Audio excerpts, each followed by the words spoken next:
أعوذ بالله من الشيطان الرجيم.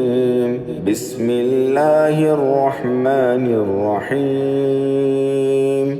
يسبح لله ما في السماوات وما في الأرض الملك القدوس العزيز الحكيم.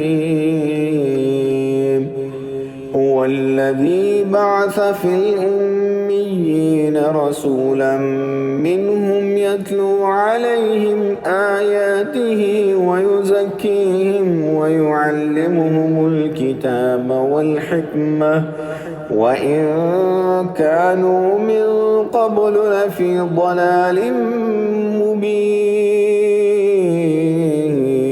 وآخرين منهم لما يلحقوا بهم وهو العزيز الحكيم. ذلك فضل الله يؤتيه من يشاء والله ذو الفضل العظيم. مثل الذين حملوا التوراة ثم لم يحملوها كمثل الحمار يحمل أسفارا. بئس مثل القوم الذين كذبوا بآيات الله والله لا يهدي القوم الظالمين.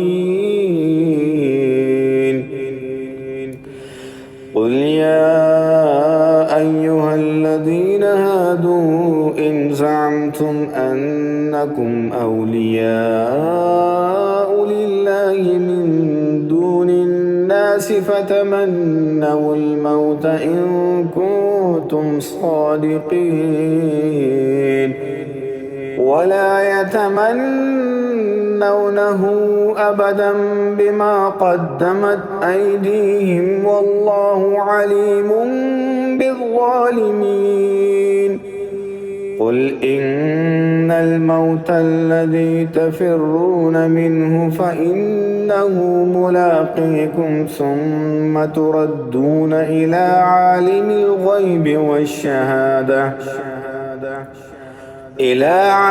الغيب والشهادة فينبئكم بما كنتم تعملون.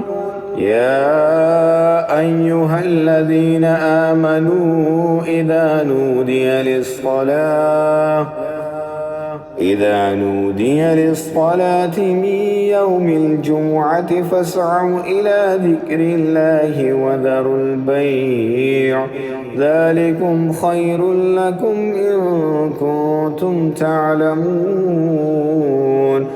فإذا قضيت الصلاة فانتشروا في الأرض وابتغوا من فضل الله واذكروا الله كثيرا لعلكم تفلحون. وإذا رأوا تجارة أو لهوا انفضوا إليها وتركوك قائما. قل ما عند الله خير من اللهو ومن التجارة والله خير الرازقين.